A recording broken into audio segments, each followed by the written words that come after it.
Hello and welcome to the ISF's Bright Talk channel. Thank you for joining us today. Today we are essentially going to be walking through the ISF's approach to zero trust. So looking through some of the key findings in the briefing paper, and then spending a bit of time looking at how we've managed to turn that into something a bit more tangible. So the ISF's approach to implementing, but firstly, really designing a zero trust strategy. My name is Dan Norman. I've been with the ISF now for a few years. I essentially have been in the research team working alongside Paul, working on threat horizon papers, cyber attack simulations, surviving extinction level attacks, and then the human-centered security research theory. And then collaborated with the research team once again on the zero trust workstream too. So it's been one of the most popular work streams at the ISF, and we hope you like what you see today. So I'll pass over to Paul to do intros as well, and then I'll speak to you all later in the session. Hi there, thanks for that, Dan. Yeah, hi, I'm a Principal Research Analyst at the ISF, and I've been with the ISF since March 2019. My current area of research is actually on industrial control systems, but I was the co-author of the report for demystifying zero trust, which is what we're going to be focusing on today. I've also been involved in helping with the cloud report that we produced, and one on securing containers and deploying open source software, as well as helping with many other papers. Like I said, today our focus is going to be on zero trust. So the agenda for today, we're going to look at what actually is zero trust and what's driving its adoption. Some of the kind of values around zero trust. And then we'll be moving on to Dan, who's going to be talking about some ISF member insights, the ISF's approach to zero trust, and a zero trust implementation case study. And then there'll be some time for questions at the end. So let's start with what is zero trust?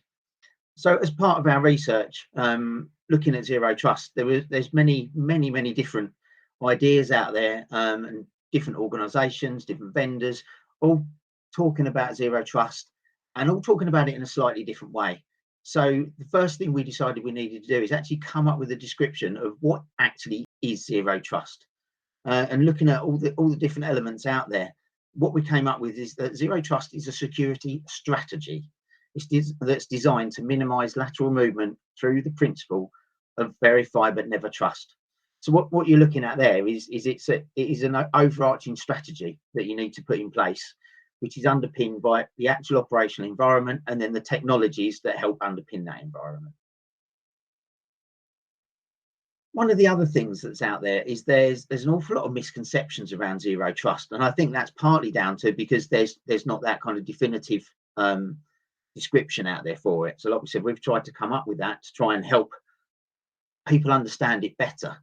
And one of the biggest one that seems to be out there is, I think because of the word zero with trust, is that people seem to think that you're not trusting them. You know, you're not trusting your employees. Actually, that's not the case. What we're saying is not trusted is actually the technical connections, which can be bypassed. Things can happen within that environment. So it's not that we're not trusting the employees, because if you really genuinely didn't trust them, you wouldn't be employing them in the first place. What we're not trusting is what's happened to those technical connections that are happening in the background. It's not actually got anything particularly to do with people in regards to trust. Also, zero trust is something you can buy. It isn't, not in a literal case, no, because zero trust is not one thing. Zero trust, like I've just said, is a strategy. So it's built up of many different elements. Yeah, so you can't just go out and buy zero trust off the shelf. Yeah, vendors are out there sometimes saying that kind of thing, that come and buy zero trust from us. But again, it's not just buying it on the shelf. You know, there's a whole culture piece that goes with it as well. So it's not just something you can buy. Zero trust is just security basics, and that's something you kind of hear quite a lot when you start talking to people about zero trust. And although there's an element of truth in this, you need to do more than just do the basics well, but you need to be able to do those basics well and do them right before you can embark on your zero trust journey. Zero trust is all about identity, another misconception out there. No, yes, it's quite a key element, but it's not just about identity. It's about all the other elements that go with it, and you'll see more of that as I go through the rest of the talk. And then the final misconception that we see a lot is zero trust creates friction. So people seem to think that it's going to make their life difficult. No, it will do to start with, because it's about doing things differently. But again, if you implement zero trust in the right way, using the right principles, and use all the correct tools, it will actually reduce friction. So that one certainly is not true. But you know, if zero trust is not implemented well, not implemented correctly, then yes, it could easily cause friction, but then you haven't really got zero trust at the end of the day. So why are we talking about zero trust? So one of the big reasons, big drivers behind that is the evolution of the network. You know, years ago, and even some organizations still quite recently, was very much the castle and moat style. You know, you built your firewalls around your own perimeter, your own network, your own devices, and they're all in the one place. You might have sometimes had an external data center, but that was effectively part of that environment. But now what we've got, and especially, you know, as has been pushed by the pandemic, we now have a very decentralized and distributed network. So yes, most organizations have an office. Some don't even have offices anymore, but people are working from everywhere. Yeah, a lot of people have worked from home previously. Nearly everybody is now landed up working from home. But actually, we're now working in different offices. We're not just in the one office.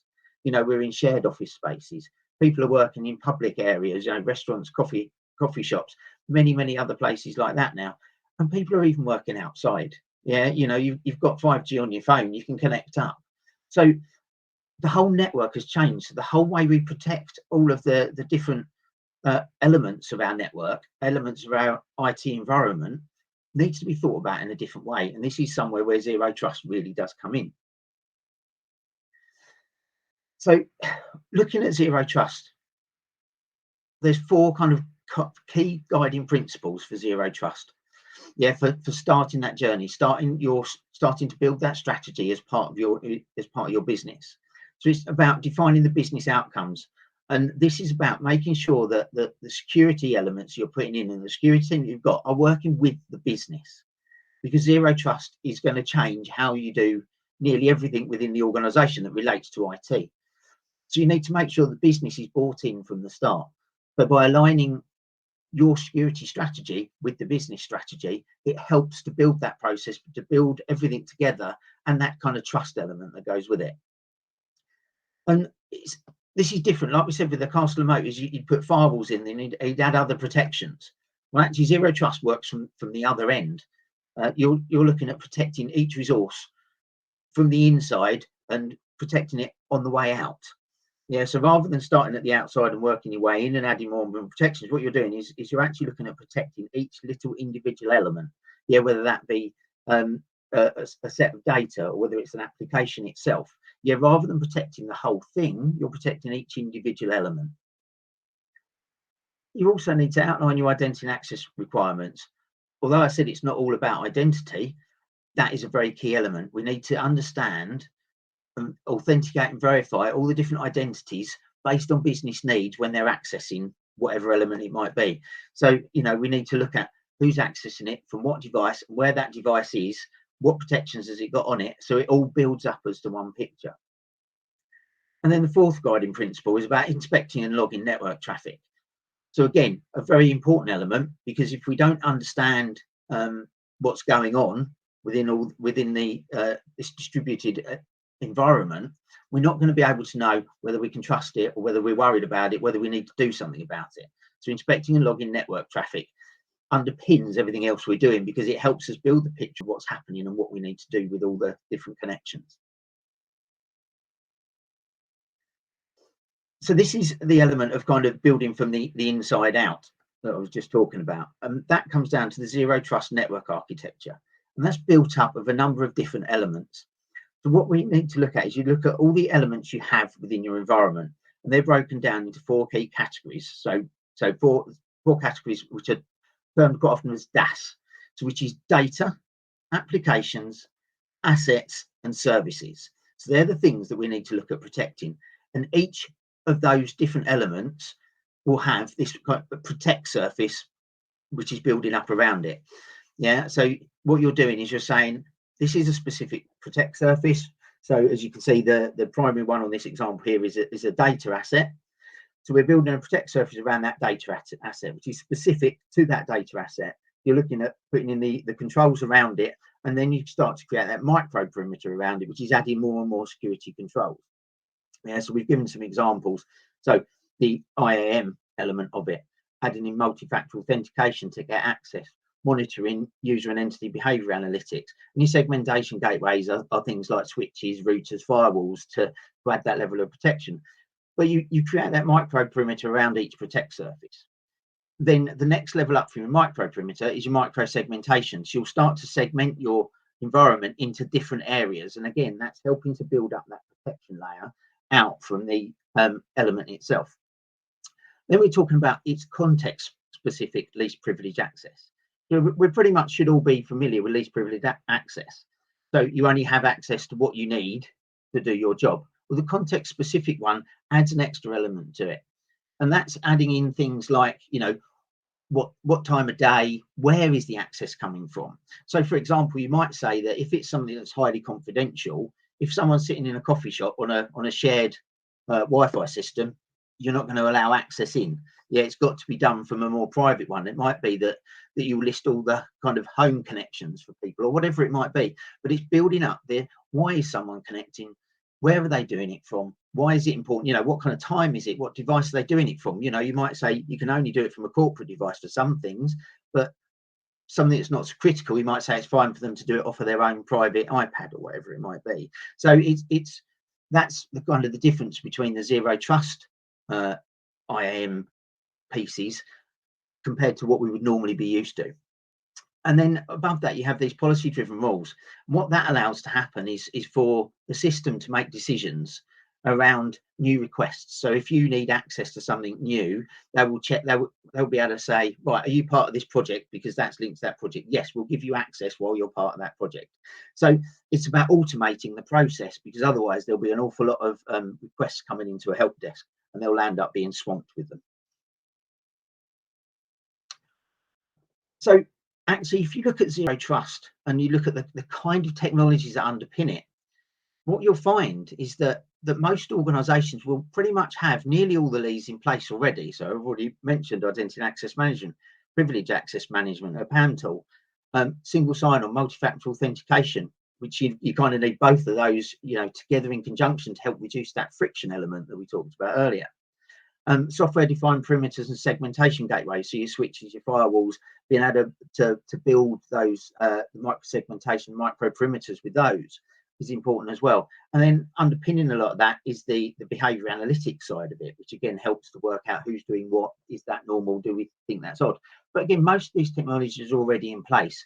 The difference is how you use them, how you architect them. Yeah, and that's where zero trust is different to normal. And this is why we're saying it's a whole strategy, and it's this business and culture piece that we need to change people's attitudes to the way security works. Yeah, so what we're not saying that you need to purchase a lot of new tech. Yeah, which is again, I think where the vendors fall over quite often. They're trying to push lots of tech on people, and actually it's not really. Most of the tech is already there. You might find in some instances you might need to add some extra elements to it, certainly with regards to say identity and access management, as that's so key. You might need to kind of up the levels of that you have, but on the whole you're already there. You just need to look at the way you're using it all. So kind of looking at the values of zero trust, you know, kind of why might you want to go down this zero trust route? So some of the elements here, it's a dynamic and flexible strategy for protecting your resources against current and emerging threats. So obviously it's about limiting the lateral movement side of it. And if you've got the UEBA, you've got your SOC in place.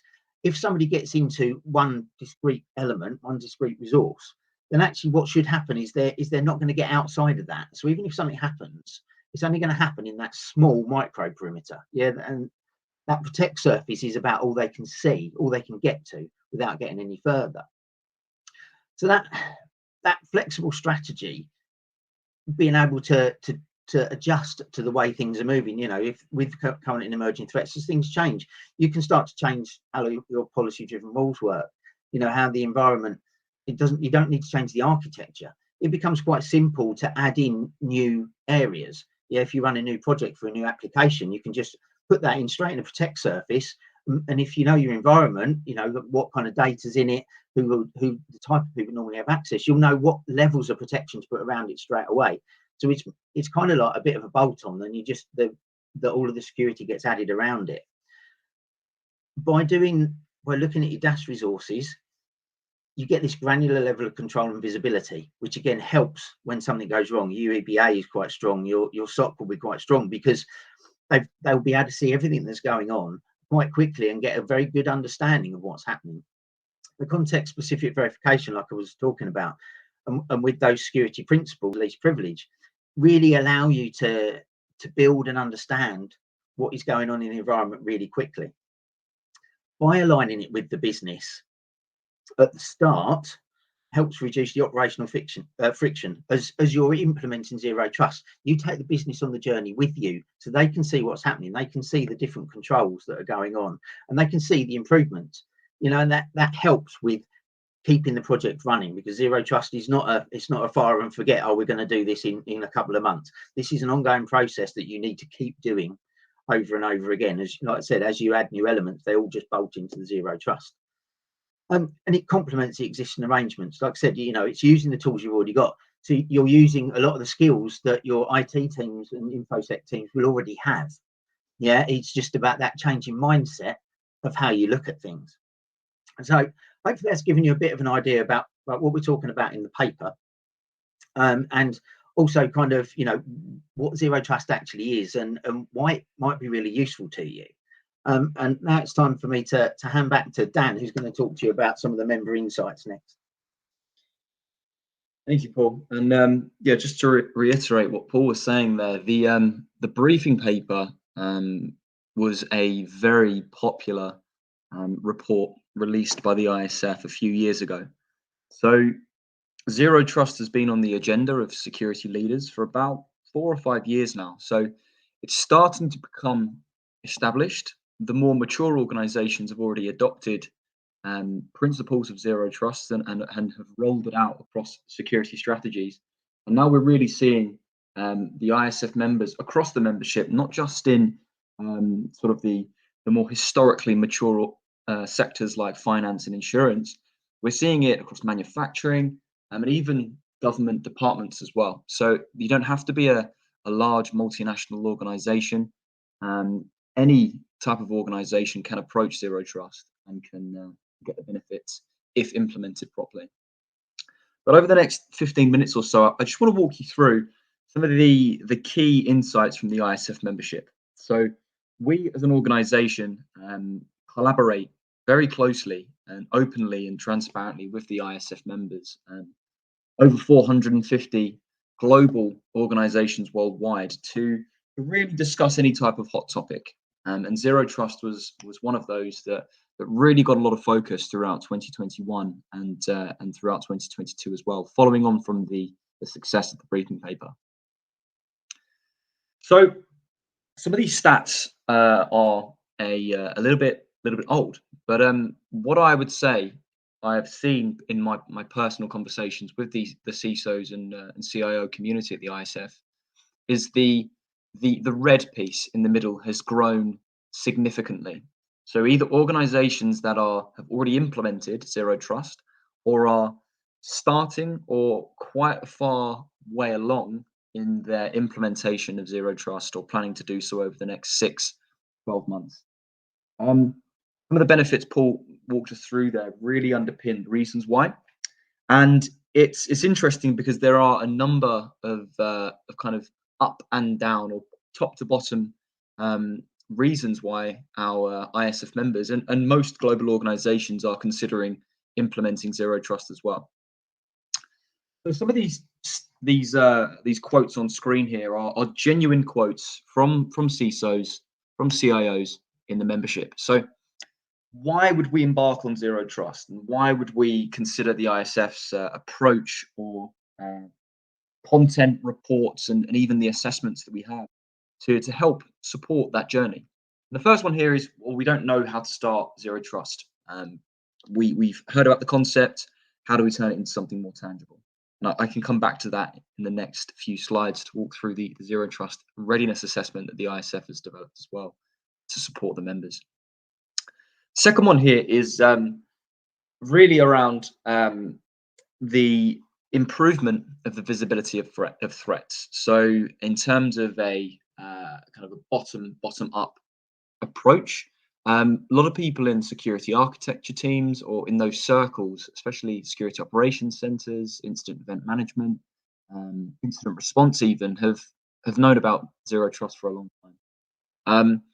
But what we've seen in some of the members is they've embarked on the journey and they need validation for their success. So in a lot of times, organizations will approach a vendor, and as Paul said, they've made that kind of mistake of implementing the technology that the vendor says without really considering holistically the other areas that might need to be considered to implement it more effectively. So that's where we come in at the ISF, is because we've collaborated with the other 450 members, we can confidently say and validate the areas that an organization should consider aside from technology, aside from logging and monitoring capabilities, for example, and aside from just redesigning security architecture. We take a holistic approach that is kind of underpinned by the research, robust research that we do with the member community. In terms of implementation, though, implementation is one of the hardest pieces, I think, when it comes to Zero Trust. If we just take some examples of large, decentralized, multinational organizations that are trying to implement Zero Trust across the enterprise, it's significantly challenging to win the hearts of minds of not just the leaders within the organization, but also to profile the business. If we implement X technology, what would the impact be on a system that's dependent upon that? And having a kind of iterative, robust approach to implementation is key. So knowing what to prioritize, how to implement it, and the impact should you implement it is important too. And that's something that our members are really concerned about. And then finding a real challenge is we know the initiatives, we know the tech, we know the people that will be impacted. How do we do it in a logical or chronological manner that is cost effective and won't negatively impact the organization? The next one here, I've seen personally, I've been in board presentations with management across the ISF, and we're seeing business leaders, we're seeing the C-suite talking about Zero Trust and hearing it in the media and putting pressure downwards on the security function to implement it. So that's another driver for considering implementing Zero Trust across the enterprise. But the last one here is interesting. It's about a lot of organizations have, and as Paul mentioned, may have actually been using the principles of Zero Trust for a long time. So it's kind of a way of getting senior management off their back, demonstrating that they are doing the right things, they have invested in the right controls, and they are implemented in a secure manner that is Zero Trust ready. So there's many reasons why an organization might want to consider Zero Trust. And in terms of the ISF membership, it's either embarking on a journey of Zero Trust because it's come from top down or bottom up, or validating the progress using an independent, vendor-agnostic approach that won't just give you a menu of technology that you might want to implement. And that's why the ISF has become so popular when it comes to Zero Trust strategies. So what is the ISF approach? Well, there's two areas really. And for those who are listening that aren't ISF members, I would certainly explore the public website if you get an opportunity and have a look and try and download some of the free content. I believe the Zero Trust paper is open to non-members now. It essentially breaks down all of the interesting themes and principles that Paul mentioned. But something that is behind the ISF paywall is the ongoing support from the ISF analysts, and that's something that that our members have found really, really helpful when it comes to implementation. Underpinning that support really is the Zero Trust Readiness Assessment. It's an assessment supported by the key findings within the paper, but turned into something tangible to provide an organization with the ability to do a gap analysis, a state of the land or lay of the land, understanding of how the organization is either architected, technologies they have in place, or the degree of which controls have been implemented. And all of this content that ISF members can see and can talk to us about and see if it's interesting for them, can really help profile their organization and get them ready to either embark on a zero trust journey or validate the progress that they've made. So for those of you who are not familiar with our standard of good practice for information security, this essentially is the spine that holds the ISF together.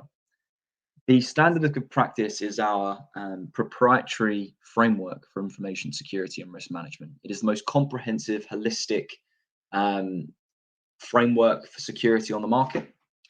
There are 17 core categories. What we've done for the Zero Trust stream, however, is we have gone through each of the 4,000 controls defined in those 17 categories, and thus mapped to all of the international frameworks on the market like NIST, ISO, PCI DSS, COBIT, and some others as well. And what we've done is we've identified some of the core areas that are really relevant to zero trust. So what we've done from this point onwards is we've adapted all of the areas within the standard of good practice into key zero trust domains. So the right hand side of the screen here, there are 6 core zero trust domains that every organization should consider when embarking on a journey for zero trust or validating the success. And they are network security, logging and monitoring capabilities, Paul mentioned data applications, assets, and services. And then there's the softer side, project management and organizational culture, and then security and enterprise architecture and access management. Now, these 6 core domains are essentially assessed as part of a zero trust assessment of the ISF. And every organization should consider these 6 when designing a strategic implementation roadmap. Each of these 6 may be interconnected, and they may be dependent on one another. So some organizations that we have worked with or spoken to may just look at security architecture as being the area of focus, the area of pain point. However, once they've changed the security architecture, 6 months down the line, they may actually run into some serious issues around project management and organizational culture. So the idea here being with the ISF's approach is that we want to take a holistic approach to every area of the organization, not just tech, not just the kind of policy engines or security architecture as well. So we've worked with a number of our members to run these zero trust assessments, and they're very, very easy to implement. They're short, sharp engagement, enabling you to profile your readiness as an organization or profile your success for developing an implementation roadmap or a strategic roadmap to implement zero trust. So everything we do at the ISF is typically totally anonymous and anonymized. So the example that I've got to walk through here is with a telecommunications organization that we may have worked with this year to develop a zero trust roadmap. So just by way of background, this telecommunications company is a global organization. They have a very decentralized operating structure with a number of operating business units in different countries. So in terms of the interconnected network architecture, different levels of privileges, is a very complex domain to assess. So we were approached, and the way in which we tackled this was to primarily do the zero trust assessment to underpin that strategic roadmap. So essentially, this is a greenfield site per se. As mentioned at the beginning, there might be a validation exercise where an organization has already made big kind of strides or steps to implementing zero trust, but this is a true greenfield site, which is great. But essentially, the ISF, and what we did is we sat down with key stakeholders across those 6 domains. So sitting down with the logging and monitoring teams, which may be people in SOC, security architects, the CISOs, and any end users for different applications or technologies. And what we do is the way in which the assessment is built is we have a selection of questions that the organization should complete, and you can attach evidence as to whether or not you've implemented key controls related to those specific areas of the organization. Each workshop only takes about 2 to 4 hours. So there's about 40 to 50 questions per domain. So within a week, you would have been able to gather all of the information relevant to zero trust, which enables the ISF team to model where the gaps might be across that zero trust, across the zero trust principles, as Paul mentioned. So the ISF would then model the kind of data here to understand, well, where are the targets? Where is the delta between where we are as an organization and what do we need to do in order to get from the purple bar here to our target? Now, the gap, that delta between the purple and the red, between the overall score and the target, is where we lean heavily back onto the standard of good practice for information security. So there might be gaps that the standard of good practice can fill. There are control arrangements, control requirements that organizations depend upon in order to build that. But it's really the expertise of the ISF team that can design that roadmap in a easily implementable, step-by-step chronological nature. By profiling the business, by profiling the needs of the business, we can implement zero trust without disrupting everyday today operations as well.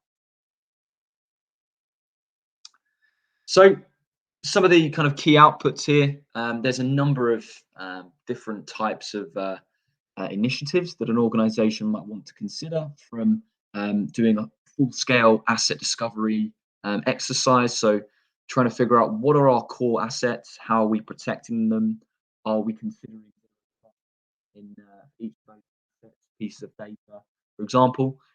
There might obviously be some suggestions for security tooling and technologies that might want to be implemented.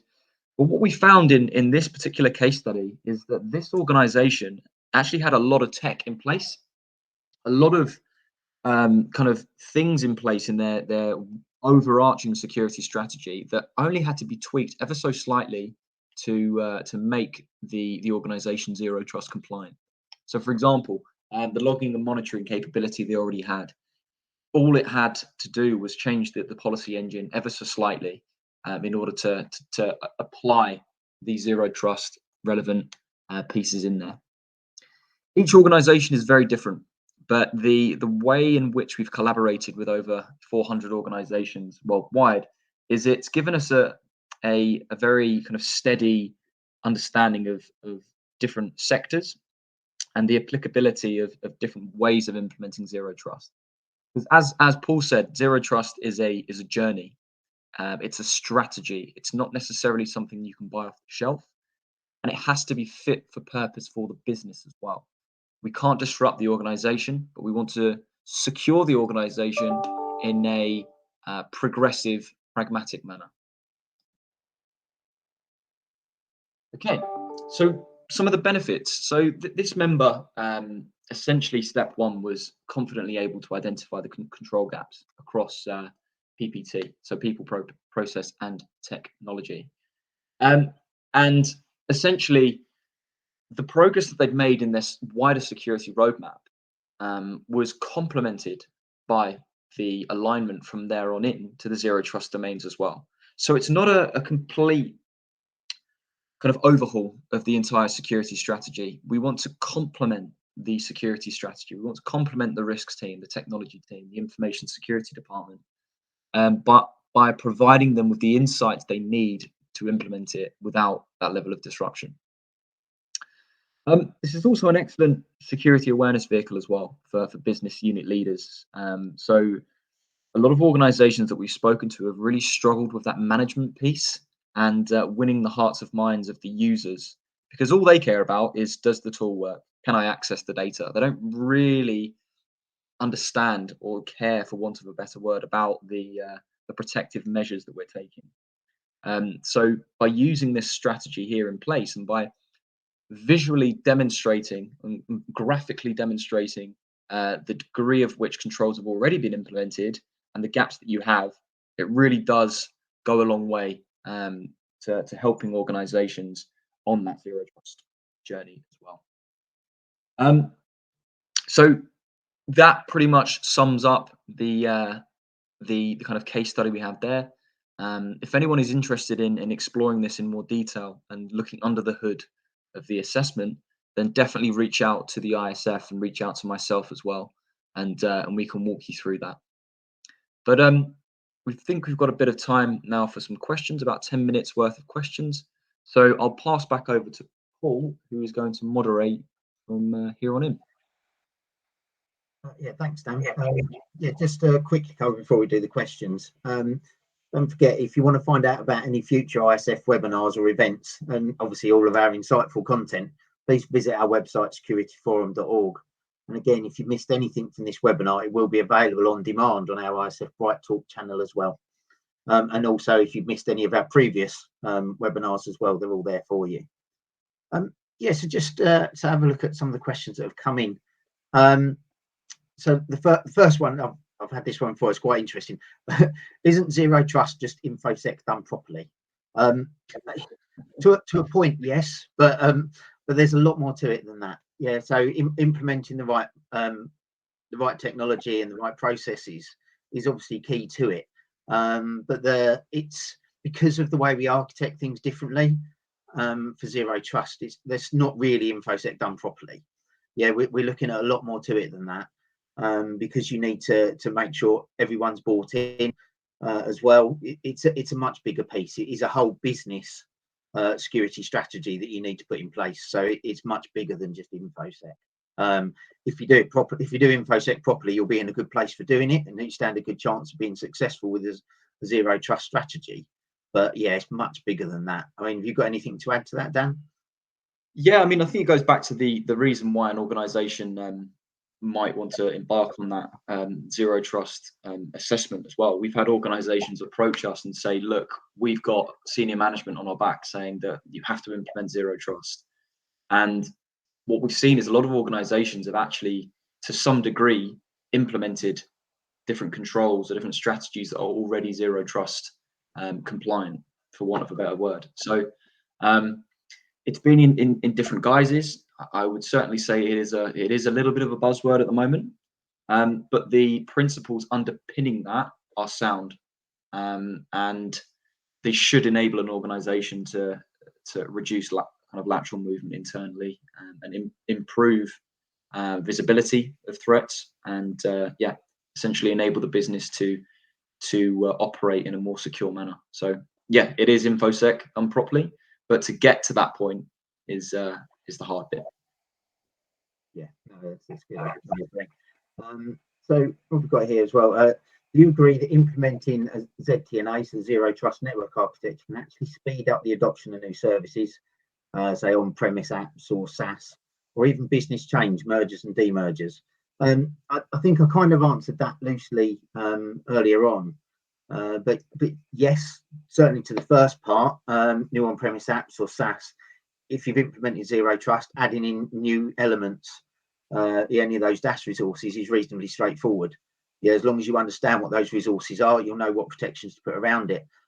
Business change around mergers and demergers, a little bit more complex, because yeah, you can do it and it will simplify it, but you've still got to go through a massive, great kind of asset discovery piece, asset understanding piece, with the company that you're bringing in, or you've got to give all that information if you're removing them from your network to the organisation that's purchased them, that's acquired them. So I suppose demergers is reasonably simple. Mergers coming in simpler than it probably would be without zero trust, but it's still quite a big task because you've got to start your asset discovery piece again effectively. Dan? Yeah, I mean, the mergers piece is interesting, and spoke to a member the other day about this, about zero trust. I would say, if you're a member, do a security health check immediately on the newly merged organization to profile what controls they have in place, and then you'll be able to confidently compare and contrast against your organization and understand the delta between where they are and where you want them to be. Now, the zero trust piece fits in and complements that quite nicely. It's just looking at the gap analysis element, but through a different lens, through that zero trust lens. Yeah, thanks. So got one here. How implementing zero trust principles would impact the ISF assessment? Are these controls specifically focused on zero trust? Do you want to take that one first, Dan? Yeah, of course. So as kind of briefly touched upon from the outset, so the zero trust assessment that we've designed at the ISF sits separately from the tool suite that is available to members. The inspiration, though, has been taken from the standard of good practice, of course, because it underpins everything we do here. It is different to a security health check. I would say, to summarize, it is sort of a health check with the zero trust lens over it. But in order to get to that zero trust element, that's why we focus on the 6 areas, the 6 focus points for zero trust, because they are, whilst they are the same as sort of the control requirements in the standard of good practice, they are very, very different by way of implementation. So there's a subtle difference there. Yeah, I mean, I think, just to kind of add to what Dan said there, if you're using the other ISF assessments, it's not going to create you any problems. If you start to implement zero trust, it's actually going to help you as well, because zero trust kind of forces you to implement the technologies in a really useful and effective way. So actually, it's kind of, will help your other ISF assessments if you're using, health check or benchmark. Your scores should go up if you've done zero trust in the right way. So, it's a kind of complementary, but it doesn't matter. It's not going to, it doesn't, if you use the readiness assessment, it's not going to stop you using the other tools as well. Yeah, not at all. I mean, the readiness assessment is there to support that zero trust journey.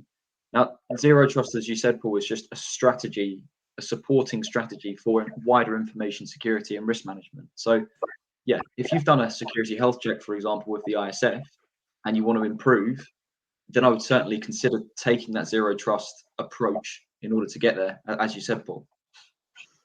Yeah. So I've got a question here as well. How does SASE fit into zero trust? It's another tool. It's another kind of way of implementing security controls, SASE. So secure access service edge, just in case people haven't come across it. And the tools that we mentioned aren't an exhaustive, in the presentation, it's not an exhaustive list, but that's just the type of tools that most organizations already have that will be part of your zero trust network architecture. SASE, is another one that will help complement it if you've got it, but it's not a kind of precursor to say you have to have SASE or you have to have all those other tools. Like we said, it's about using them in the right way. Some of the tools you can't do zero trust without. So obviously you have to have a decent identity and access management tool. You have to have some way of logging and monitoring and the behavior analytics side of it. But you can use any security tool to help you build that picture.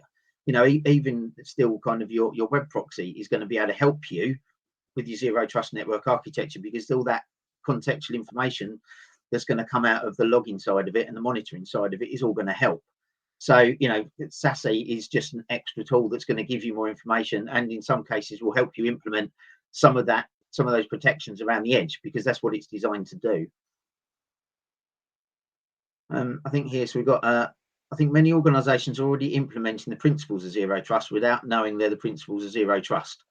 To a point, yes, I can see that happening in some cases, that they're trying to change the way the protections work. And if you look at the guiding principles we have, yes, I think people could, but unless you're doing them all together, you're not really doing zero trust.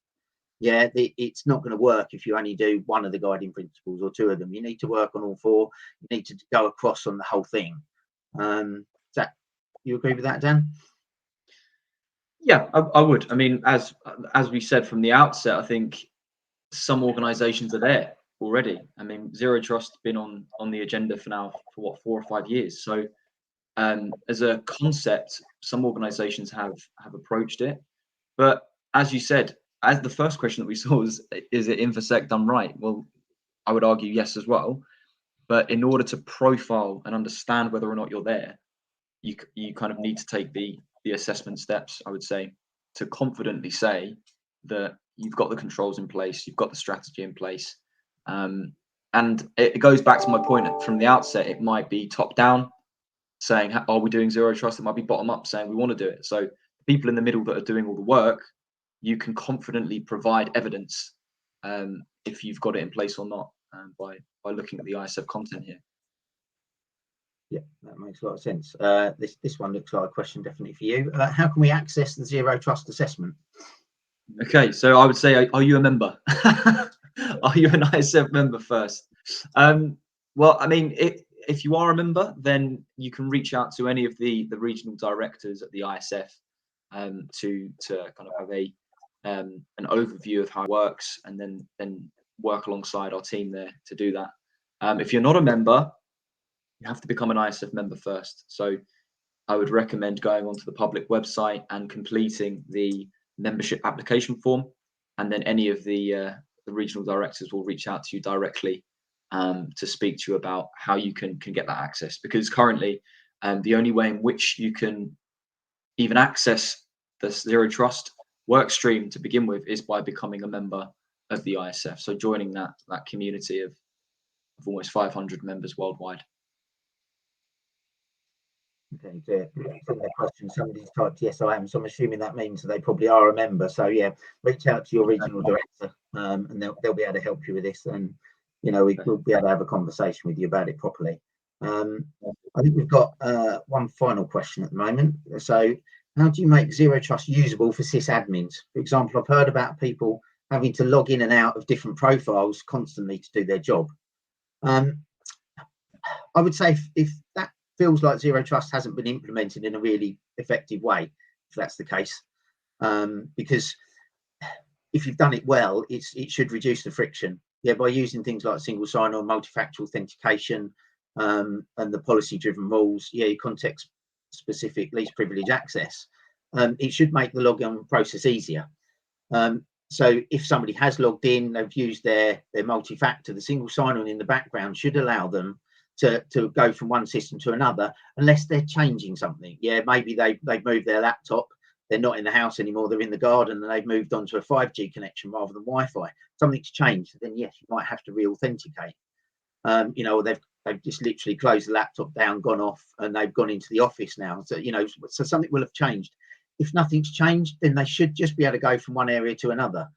If maybe they've been accessing just basic, say email and some basic Word documents, then you might find that they're suddenly going in to try and be a domain admin on a system. Then yes, they might need an extra check. That might force them to use the multi-factor where before they hadn't. But on the whole, we're talking about zero trust will reduce friction. If it's done properly, it will actually make it easier for people to do their day jobs.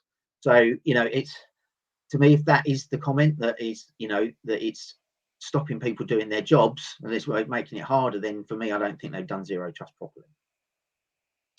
I have just had another question pop in, so let's just go on to that one quickly.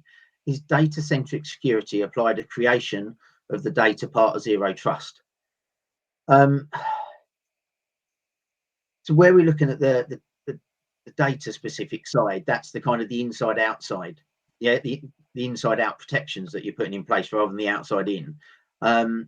So yes, I think is the kind of the plain and simple answer to that.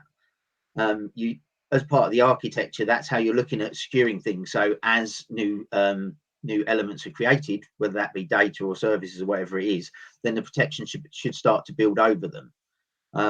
So that's part of the architectural decisions you make at the beginning of when you start your zero trust strategy.